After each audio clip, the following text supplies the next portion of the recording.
Hello students, मैं नीतीश कुमार ओझा आप सभी लोगों को अपने इस एसपीएन क्लासेस में स्वागत करता हूं। आज हम लोग अपने इस वीडियो लेक्चर के माध्यम से हायर मैथमेटिक्स के बेहद ही इंपॉर्टेंट कंटेंट जो इनफाइनाइट सीरीज है हम लोग इस पर डिस्कस करेंगे।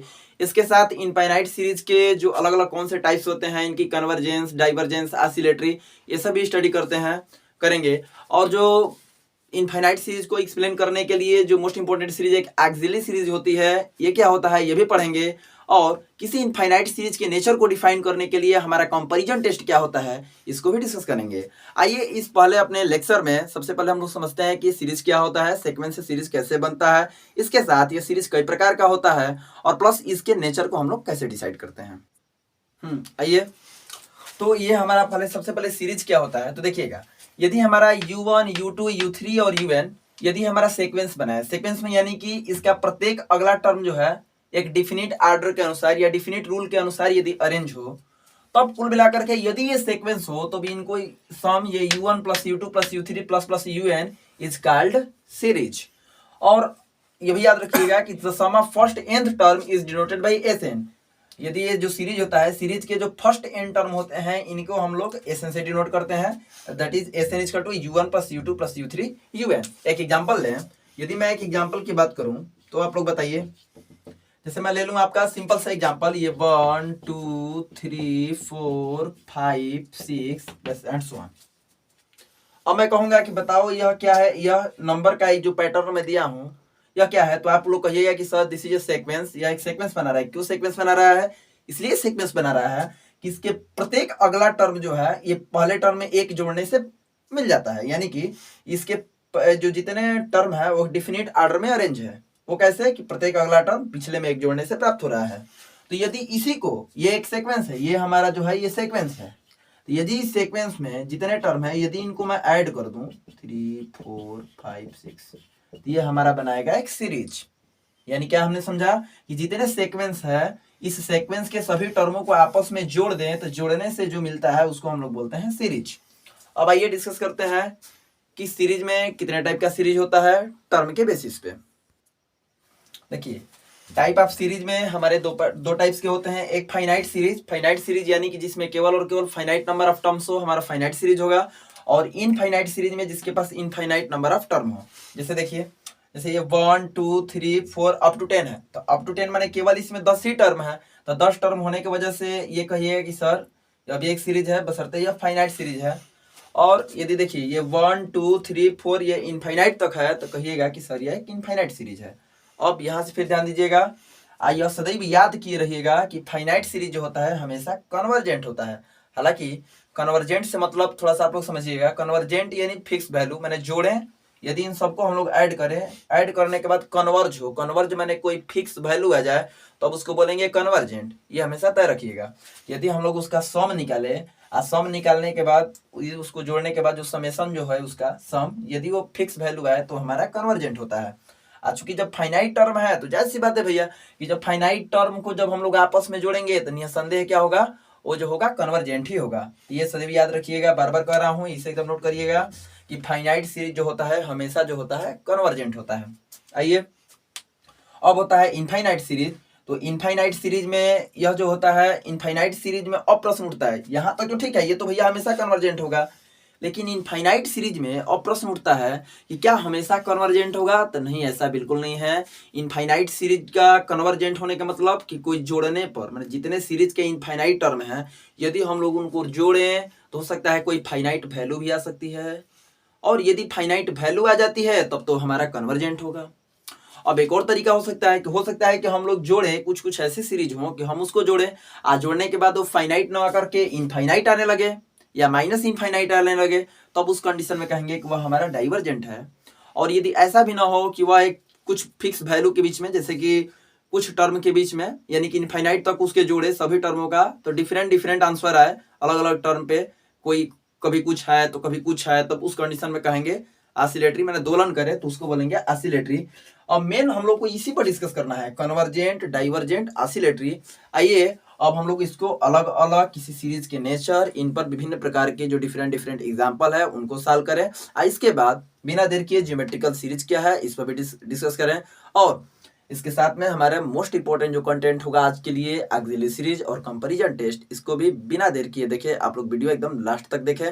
और जो बच्चे जो है नोट्स बना रहे हैं इनको आप लोग नोट्स पर भी क्लियर कर लें, स्क्रीनशॉट लेकर के नोट्स भी से बना लें। इसके पहले भी जो मैं इरेज किया उसे भी आप लोग नोट्स पर नोट कर लें, क्योंकि एग्जाम के व्यू से और पॉइंट ऑफ रिवीजन के व्यू से बेहद ही इंपॉर्टेंट है। आइए अब हम लोग टाइप ऑफ इनफाइनाइट सीरीज पर अच्छे से डिस्कस करते हैं। पहला हमारा कन्वर्जेंट सीरीज, जैसा कि मैं आप लोग को बताया कि अब इनफाइनाइट सीरीज है, तो मान लिया कि n इजकल टू 1 से un। अरे इसका मतलब यह है कि u1 plus u2 plus u3 plus ऐसे इनफाइनाइट तक। तो कोई इनफाइनाइट सीरीज ये जो होता है वो हमारा कन्वर्जेंट कब कहलाएगा भैया? मैं पहले भी बताया कि कन्वर्जेंट होगा कब? यदि उसका जो सम हो, उसका सम जो हो फाइनाइट हो। तो अब चूंकि जब इनफाइनाइट टर्म है तो इनफाइनाइट टर्म का भैया सम कैसे निकालेंगे? तो उसका सिंपल ट्रिक होता है, हम लोग 11 से ही पढ़े हैं कि चुपचाप उसका एसएन निकालें। एसएन माने nth टर्म का सम, और उसका n बराबर इनफाइनाइट पर हम लोग लिमिट निकालें। तो ये क्या होगा? यह जो है n टेंस टू इन्फिनिटी पर एसएन क्या बता रहा है? ये बता रहा है जो ये जितने ये टर्म है इनका सम को बताता है। तो यदि बाय द वे यह फाइनाइट हो जाए, फाइनाइट माने कि इनफाइनाइट सीरीज के सभी टर्मों को हम लोग जोड़ें, और जोड़ने के बाद यदि फाइनाइट आ जाए तब उस कंडीशन में वो हमारा क्या होगा? कन्वर्जेंट होगा। आइए एक एग्जांपल समझते हैं हम लोग। जैसे ये हमारा 1, 1/2, 1/4, 1/8, जाहिर सी बात है कि हमारा एक ज्योमेट्रिकल सीरीज है। जियोमेट्रिक सीरीज होने का मतलब क्या हुआ? जियोमेट्रिक सीरीज होने का मतलब क्या जो है हमारा जियोमेट्रिक सीरीज है। जियोमेट्रिक सीरीज यानी कि हमारा गुणोत्तर श्रेणी। गुणोत्तर श्रेणी के हम लोग n पदों का योग क्या जानते हैं? फार्मूला होता है a ब्रैकेट में 1 - r⁴n/1 - r। अरे भाई यहाँ पर कॉमन रेशियो हमारा कितना है? 1/2/1। माने हमारा कॉमन रेशियो तो हमारा 1/2 है। तो कॉमन रेशियो 1/2 जो है हमारा लेस देन 1 है। तो हमारा फार्मूला लगता है 1 ब्रैकेट में 1 - r⁴n/1 - r, ये हमारा एसएन। तो एसएन क्या हो जाएगा? 1 - 2 के पावर n/1/2। तो अब n टेंस टू इन्फिनिटी पर, चूंकि हमारा इनफाइनाइट सीरीज है ये, तो इनफाइनाइट सीरीज के लेने के लिए हम लोग n बराबर इनफाइनाइट पर इसका सीमा निकालेंगे। तो इसका सीमा कितना होगा? n बराबर इनफाइनाइट पर हम यहाँ पर देखिए n बराबर इनफाइनाइट रखेंगे तो 2 के पावर इनफाइनाइट, ये हमारा इनफाइनाइट हो गया। 1/∞/1/2, तो 1/∞ का मान हमारा 0 होता है। 0 होने की वजह से ये 1/1/2 माने 2 विच इज फाइनाइट। मैंने हमने क्या देखा कि यदि हम लोग इसको जोड़ेंगे इनफाइनाइट टर्म तक तो केवल और केवल हमारा 2 ही आएगा, और 2 हमारा फाइनाइट है। Therefore by definition our given finite infinite series is convergent.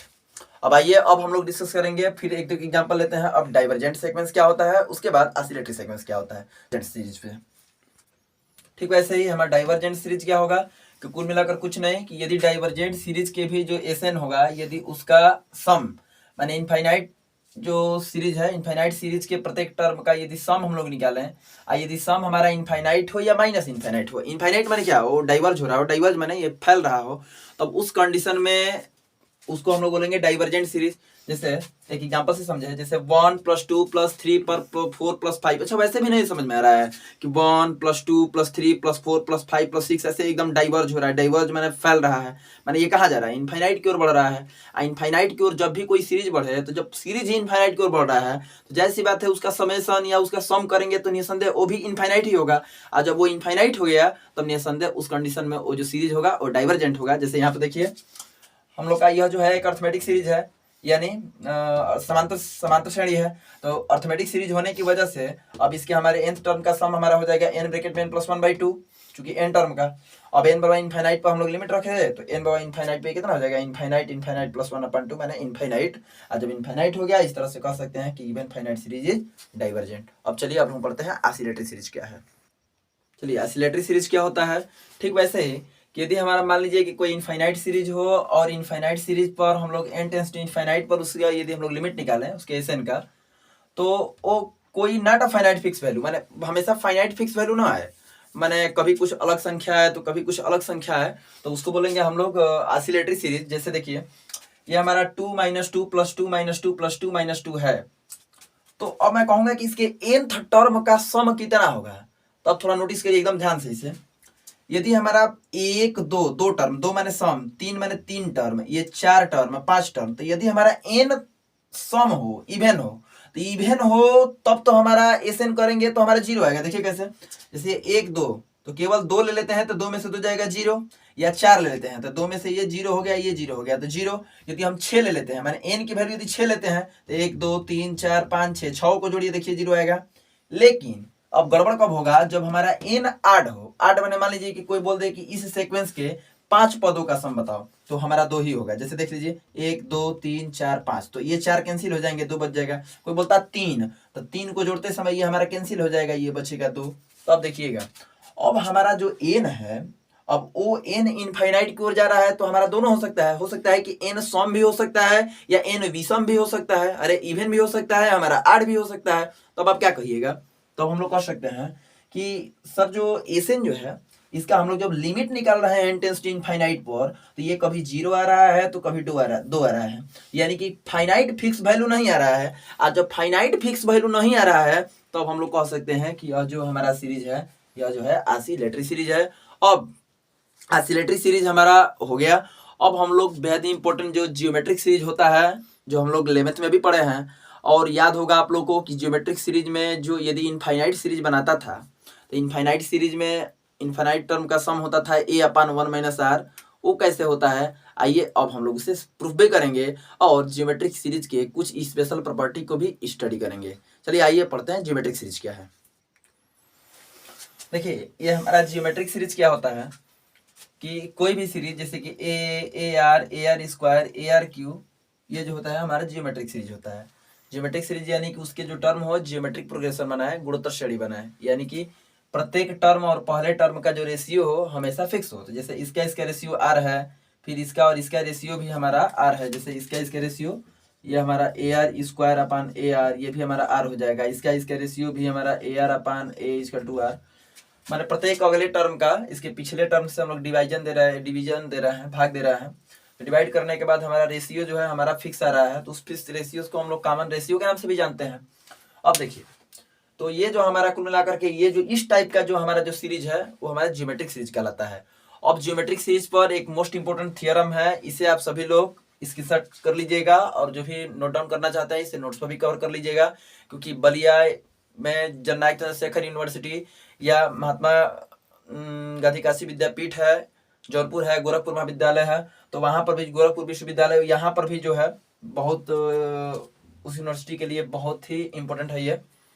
तो थोड़ा देखिए, और थोड़ा मैं आप लोग को इसे मोटिव करूं कि याद होगा आप लोगों को कि हम लोग जब इनफाइनाइट सीरीज जब हम लोग निकालते थे 11th में जियोमेट्रिक सीरीज के लिए, तो जियोमेट्रिक में एक फार्मूला पढ़े थे कि एस इनफाइनाइट बराबर, हम लोग एक फार्मूला पढ़े थे कि S infinite equal to A/1 - r। A जो होता था वो प्रथम पद होता था, फर्स्ट टर्म, और आर जो होता था, आर हमारा याद होगा आप लोग का कॉमन रेशियो होता था। कब, यदि कोई जियोमेट्रिक सीरीज, यदि कोई भी जियोमेट्रिक सीरीज जो थी इनफाइनाइट होती थी और उसका आर जो होता था वो 1 से छोटा होता था, तब हम लोग एस इनफाइनाइट निकालने के लिए फार्मूला यूज करते थे।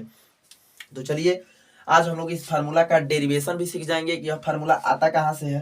तो कुल मिलाकर के इसी के संदर्भ में हमारा यह एक बेहद एक इम्पोर्टेंट थ्योरम है। थ्योरम क्या कर रहा है कि यदि AR कुल मिलाकर जियोमेट्रिक सीरीज हो, वो हमारी कन्वर्जेंट कब होगी भैया, कब होगी, जब हमारा जो कॉमन रेशियो आर जो हो सदैव 1 से छोटा हो, सदैव 1 से छोटा होगा, तभी जो होगा हमारा जो होगा कन्वर्जेंट होगा। जैसे मैं आप लोग को तुरंत एग्जांपल में देते चलूं, जैसे मैं दे दिया होता कोई कि थोड़ा नोटिस करिएगा, एक सीरीज दे दिया होता 1/2 + 1/2 का स्क्वायर प्लस 1/2 पर 3 घात, ऐसे करके इनफाइनाइट सीरीज। और मैं ऐसे बोल देता कि बताओ यह कन्वर्जेंट है कि डाइवर्जेंट है, तो तुम फटाक से भाई हम लोग दिमाग लगा लेते कि भैया ये तो कन्फर्म हमारा जियोमेट्रिक सीरीज है। अब जब जियोमेट्रिक सीरीज है तो इसका जो है हमारा कॉमन रेशियो क्या है, तो कॉमन रेशियो r = 1/2। कोई लड़का कहेगा कि सर कॉमन रेशियो आपका 1/2 है, 1/2 जो है हमारा 1 से छोटा है। और जब 1 से छोटा है तो हमारा थियरम कहता है कि यदि 1 से छोटा होगा तो निसंदेह वो कन्वर्जेंट होगा। कन्वर्जेंट होने से तात्पर्य है कि यदि इन सभी को हम लोग जोड़ेंगे, माने एसन निकालेंगे, तब यह जो होगा फाइनाइट होगा। तो अब देखिए दूसरा कहता है कि सीरीज डाइवर्जेंट कब, यदि आर जो हमारा 1 से बड़ा हो। जैसे देखिए, जैसे यही हमारा होता 1 + 2 स्क्वायर प्लस 2 पर 3 प्लस 2 पर 4 ऐसे करके होता। तो देखिए यह भी हमारा एक जियोमेट्रिक सीरीज ही है, क्योंकि इसके भी टर्म और जस्ट पहले वाले टर्म का रेशियो हमेशा जो है, सॉरी जस्ट पहले वाले जो टर्म है इनका जो रेशियो है हमेशा 2 ही रह रहा है। जैसे इसमें करेंगे तो 2, इसका भी इससे करेंगे तो 2, लेकिन ये जो है हमारा जो है एक डाइवर्जेंट सीरीज है। क्यों डाइवर्जेंट बनाएगा, अरे ऐसे भी सोचो ना यार, ये 2 है, ये 4 है, ये 8 है, 16 है, 32 है, 64 ऐसे विभक्त रूप देकर जुड़ेगा। तो जुड़ेगा तो क्या होगा, हमारा जो होगा डाइवर्जेंट ही ना होगा। तो कुल मिलाकर के यदि इस टाइप का हो तो डाइवर्जेंट। लेकिन फिर एक यहाँ पर है कि यदि हमारा आर जो है यदि लेस इक्वल -1 हो, माने निगेटिव -1 से छोटा हो या ये जो है हमारा बड़ा हो, तब उस कंडीशन में हमारा ऑसिलेटरी होता है। तो चलिए कुल मिलाकर के ये जो थ्योरम है, इस थ्योरम को हम लोग प्रूफ में देखें। तो प्रूफ के फर्स्ट स्टेप में देखें, ये हमारा फर्स्ट स्टेप है कि मान लिया कि ये हमारा सीरीज है और सीरीज में सबसे पहले मैं माना कि आर जो है 1 से छोटा है। आर क्या है, आर हमारा कॉमन रेशियो है, वो हमारा 1 से छोटा है। और जब 1 से छोटा है तब हमारे सीरीज के एन टर्म का सम याद करो जल्दी। ए जो होता है फर्स्ट टर्म ब्रैकेट में 1 - r⁻n/1 - r होता है। इसको मैं अलग अलग कर दूं तो ये। अच्छा एक छोटी सी बात बताओ, ये सब लोग जानते हैं कि किसी भी 1 से छोटी क्वांटिटी, यदि 1 से छोटी क्वांटिटी कोई भी हो, जैसे कि 0.5 हो, जो भी हो, छोटी क्वांटिटी का वर्ग माने पावर जितना ज्यादा होता है वो क्वांटिटी उतना ही ज्यादा छोटी होती है। जैसे मैं 10 पावर कर दूं तो और छोटा हो जाएगा, 100 पर कर दूं तो एकदम छोटा, 0 के करीब में जाएगा। तो अब आप बताइएगा किसी बहुत छोटी क्वांटिटी को, जो 1 से छोटी क्वांटिटी हो, हम लोग इनफाइनाइट पावर करेंगे तो क्या होगा? आपको कहिएगा कि जब इनफाइनाइट पावर होगा तो निसंदेह उसकी वैल्यू 0 होगी। तो हमारा जो है r⁻n/1 - r है। तो जब लिमिट लेंगे n टेंस टू इन्फिनिटी पर, तो n टेंस टू इन्फिनिटी पर ये तो हमारा n से फ्री है, तो ये n से फ्री वाला टर्म उतर जाएगा। अब चूंकि r छोटा होने के कारण, 1 से छोटा होने के कारण, जब n इनफाइनाइट रखेंगे तो जाहिर सी बात है उसकी वैल्यू 0 हो जाएगी। तो a × 0 बटा में 1 - r, तो बराबर ये हो जाएगा s इनफाइनाइट बराबर a बटा 1 - r। अब चलिए अब हम लोग दूसरे केस को भी प्रूफ करते हैं, और इसे बिल्कुल आप लोग नोट डाउन करिए, स्क्रीनशॉट ले लीजिए, हट रहा हूँ, स्क्रीनशॉट ले करके इसे आप लोग नोटबुक पर अपना कवर कर लीजिए। आइए दूसरा केस देखते हैं। दूसरा केस देखते हैं, यदि हमारा आर जो है यदि 1 से बड़ा हो, 1 से छोटा कन्वर्जेंट, लेकिन आर 1 से बड़ा होता है तो डाइवर्जेंट होता है। कैसे? फिर याद करिए, यदि हमारा आर 1 से बड़ा होता था तब हम लोग एसएन निकालते थे, ए ब्रैकेट में r⁻n/1 r⁻n-1/r-1, इसको हम लोग सेपरेट करते हैं। तो ये अब बताइए आप ही कि कोई भी बड़ी क्वांटिटी के पावर इनफाइनाइट करते हैं, ये बिल्कुल पहले से भी हमको मालूम है कि 2 के पावर इनफाइनाइट करेंगे, इसकी वैल्यू इनफाइनाइट, माने किसी भी 1 से बड़ी क्वांटिटी, माने 1 से बड़ी कोई भी क्वांटिटी हो, कोई भी बड़ी, 1 से बड़ी किसी भी क्वांटिटी का हम लोग इनफाइनाइट पावर करते हैं तो इनफाइनाइट होता है। ये बिल्कुल आप लोग को भी याद होगा, सभी जानते हैं। तो अब इस थियरी के हिसाब से देखिएगा, ये r जो है हमारा जब 1 से बड़ा है तो r के पावर n की वैल्यू जाहिर सी बात है कि n बराबर इनफाइनाइट पे इसकी लिमिट इनफाइनाइट हो जाएगी। ये a/r-1 तो हमारा कोई फिक्स फाइनाइट वैल्यू होगा, और जब इससे हम लोग इनफाइनाइट से गुणा करेंगे तो क्या होगा? हमारा इनफाइनाइट।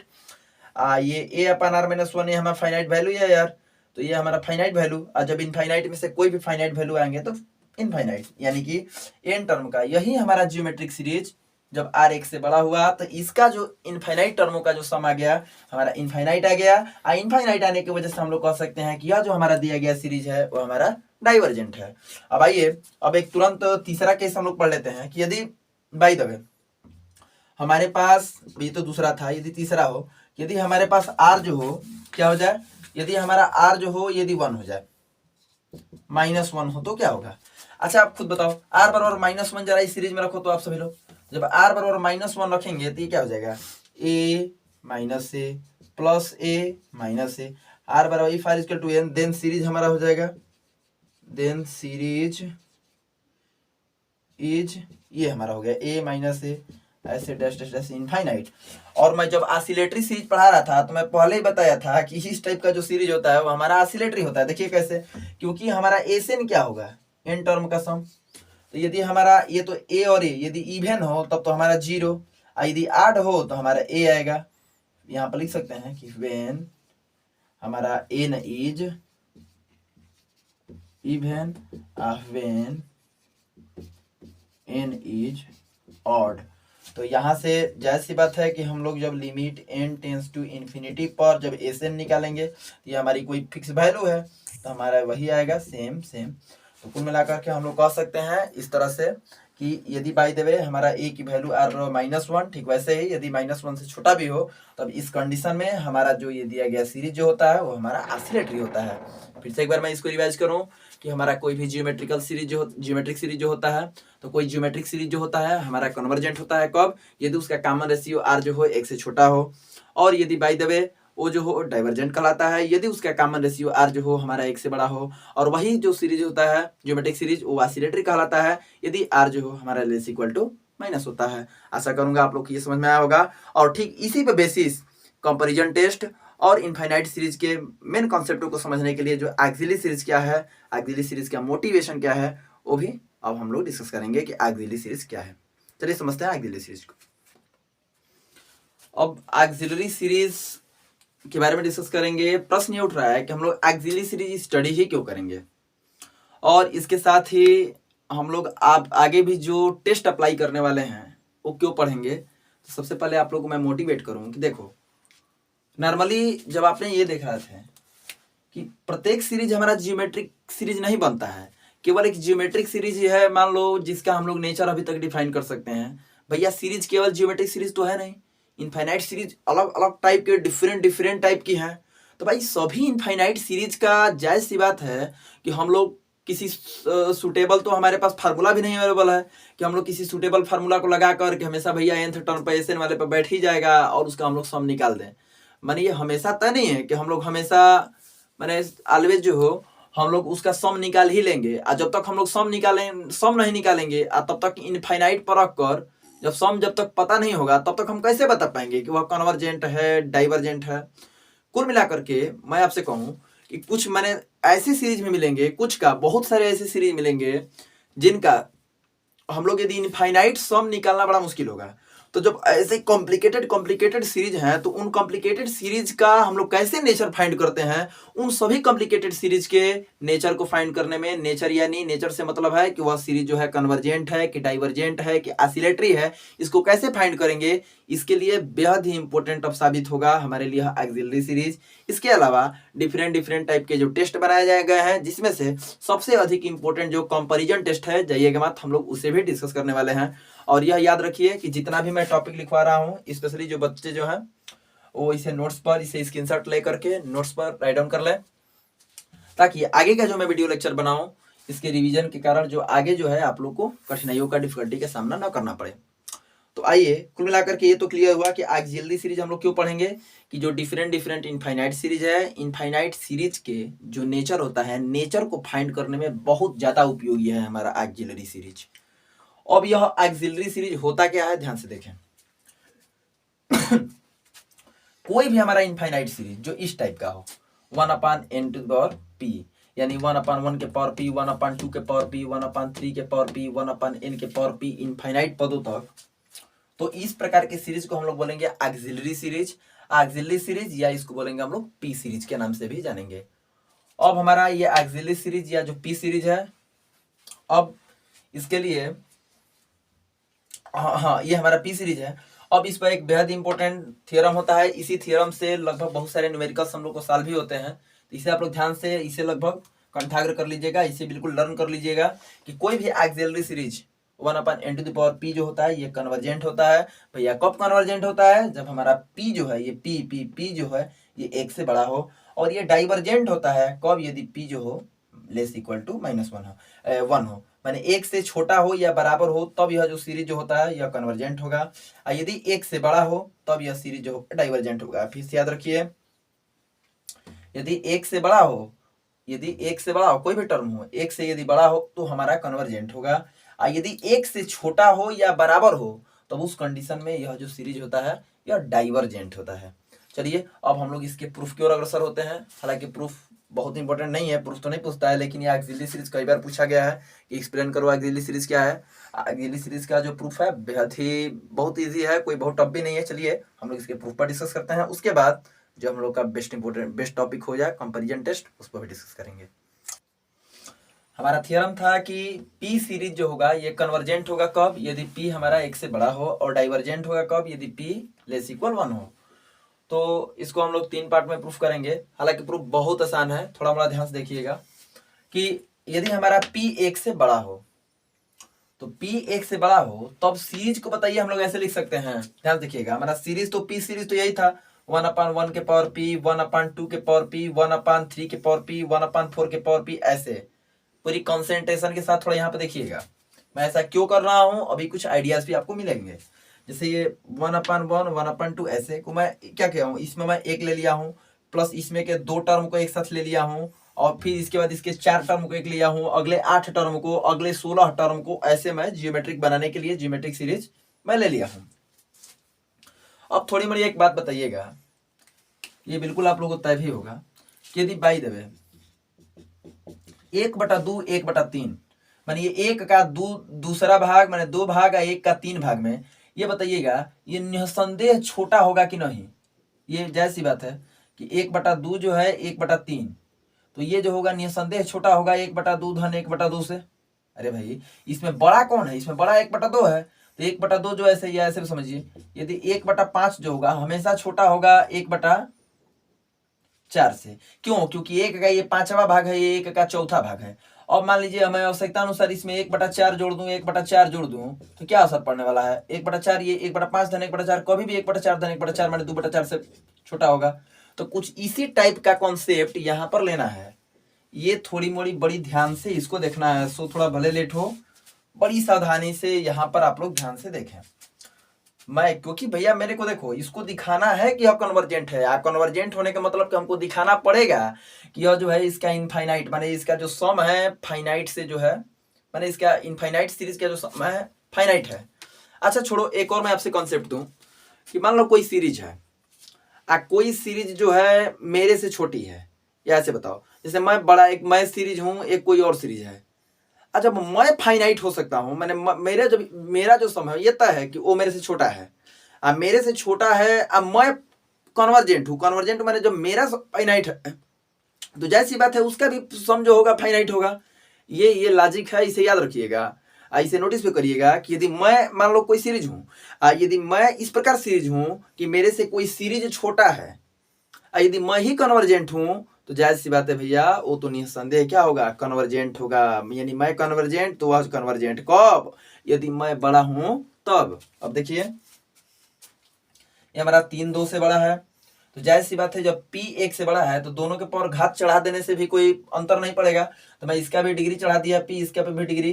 तो अब जब ये दोनों बड़े हैं तो इनका रेसिप्रोकल निसंदेह छोटा होगा। अब ऐसे भी यार 1/3 1 का 3/3 और 1 का 2/3 से कबो छोटा होगा। अब मैं ध्यान दीजिएगा, मैं लॉजिक क्या किया हूं यहाँ पर एकदम नोटिस, 1/2 मैं दोनों ओर जोड़ दिया हूं। ऐसा क्यों कर रहा हूं, ठीक 1 मिनट बाद आपको समझ में आ जाएगा। हमने 1/2 जोड़ दिया, अब 1/2 दोनों ओर जोड़ दिया तो हमारा 1/2 1/2, ये हमारा 2/2 के पावर p आ गया। आइए तो मान लीजिए हमारा 1/p धन 1/2 के पावर p है। ये देखिए फिर मैंने क्या किया, इन चारों टर्म को लिया। इसमें बताइएगा इसमें सबसे बड़ा कौन है, आप खुद बताइए कि इसमें सबसे बड़ा कौन है। अरे भाई 1 का 4था भाग, 1 के 5वां भाग, 1 का 6वां भाग, 1 के 7वां भाग। कोई लड़का बोलेगा कि सर 1 का 4था भाग हमेशा बड़ा है, तो जाहिर सी बात है जब 1 का 4था भाग बड़ा है तो 1/4 धन 1/4 धन 1/4 धन 1/4 4 है, जोड़ने से कब वो छोटा होगा, तो ये क्या हो जाएगा हमारा 4/4 के पावर p होगा, एंड सो ऑन।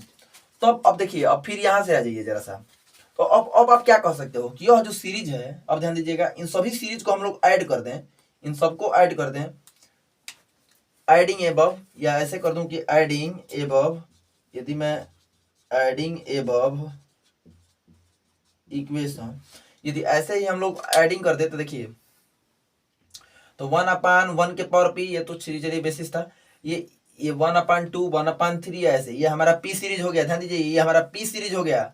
आप p सीरीज ये इसके जगह पर 1/1 के पावर p, ये देखिए ये छोटा था, ये पूरा 2/2 के पावर p, ये 4/4 के पावर p।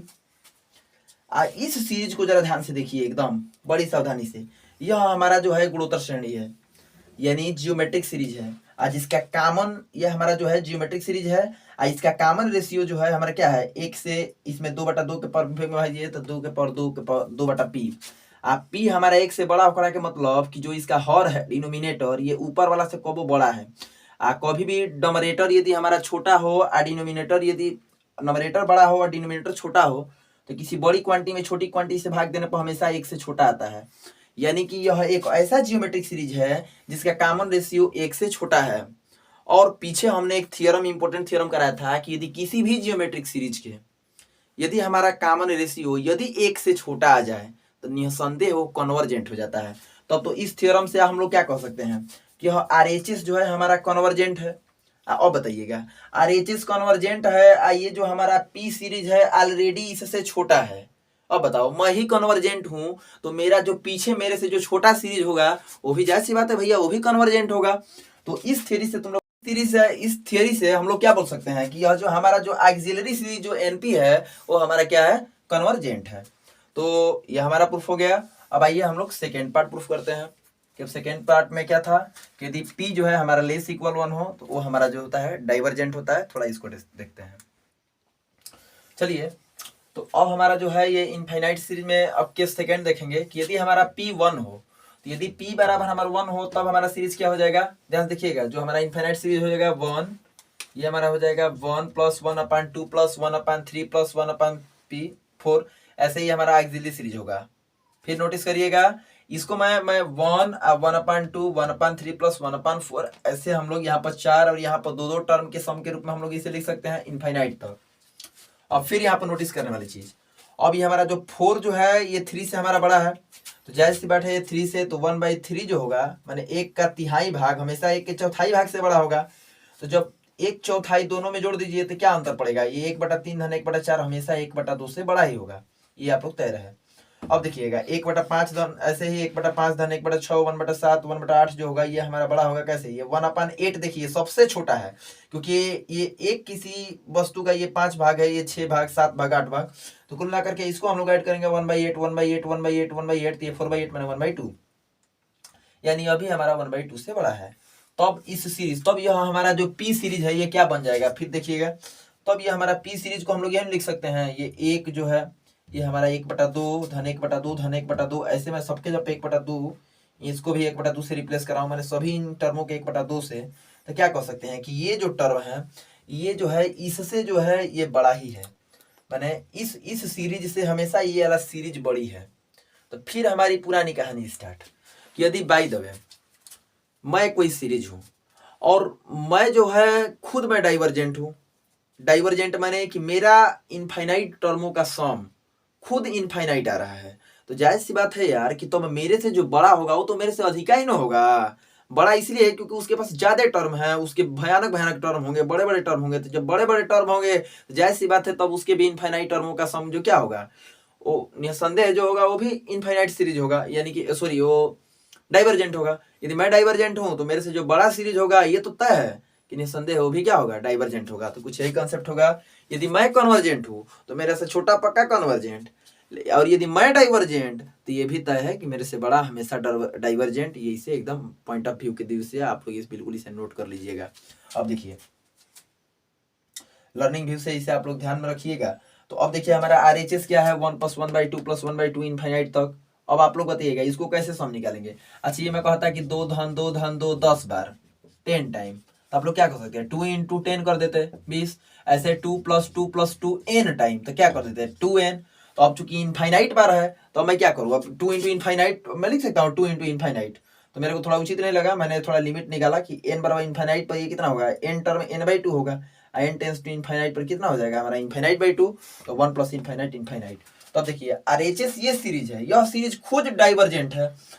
ये जो हमारा P सीरीज है, P बराबर 1 पर जो हमारा ऑक्सिलरी सीरीज था, इस दिए गए सीरीज से, इस सीरीज को नोटिस करिए, इस सीरीज से बड़ा ही है, ये इससे बड़ा है और ये खुद डाइवर्जेंट है। तो अब हम लोग क्या निष्कर्ष निकाल सकते हैं, कह सकते हैं कि ये वाला जो सीरीज होगा वो सदैव और सदैव हमारा डाइवर्जेंट ही होगा।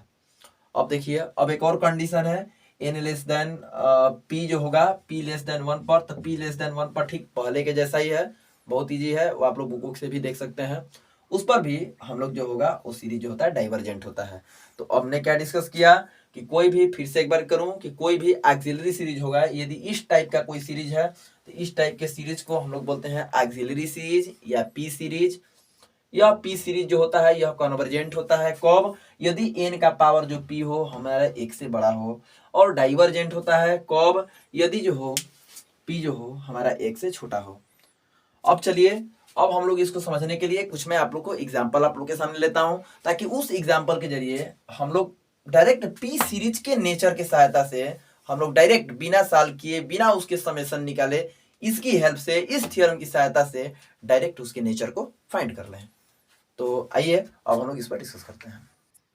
चलिए इस वीडियो लेक्चर का हम लोग का लास्ट टॉपिक है ये, इसका थोड़ा सा देखिए। अभी ऑक्सिलरी सीरीज को हमने पढ़ा, बार बार मैं कह रहा हूँ कि ऑक्सिलरी सीरीज ये जो होता है हमारा 1/n⁻p जो है ये ऑक्सिलरी सीरीज होता है।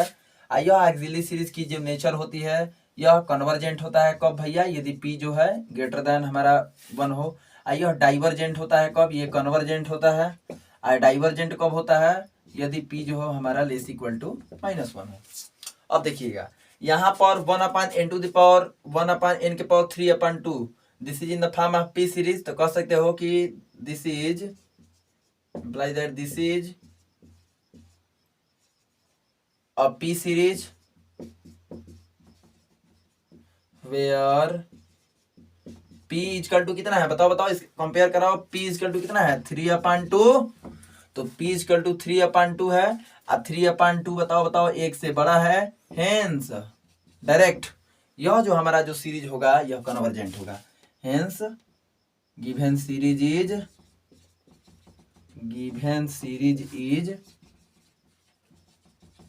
कन्वर्जेंट। ऐसे देखिए अब यहाँ पर देखिएगा 1/n⁻p, तो बताइएगा यहाँ पर यदि हम लोग ऑक्सिलरी सीरीज से इसका कंपेयर कराएंगे तो जल्दी बताइएगा यहाँ पर हमारा p बराबर कितना है, यहाँ पर p बराबर कहिएगा कि सर हमारा p इक्वल टू 1 है। अब p इक्वल टू 1 है तो दिस इज, यह भी हमारा p सीरीज है। हेयर जो है यहाँ पर लिखिए हेयर p इक्वल टू कितना है 1। अब p इक्वल टू 1 यहाँ पर देखिए यदि p लेस इक्वल 1 होता है तो देयरफॉर गिवन सीरीज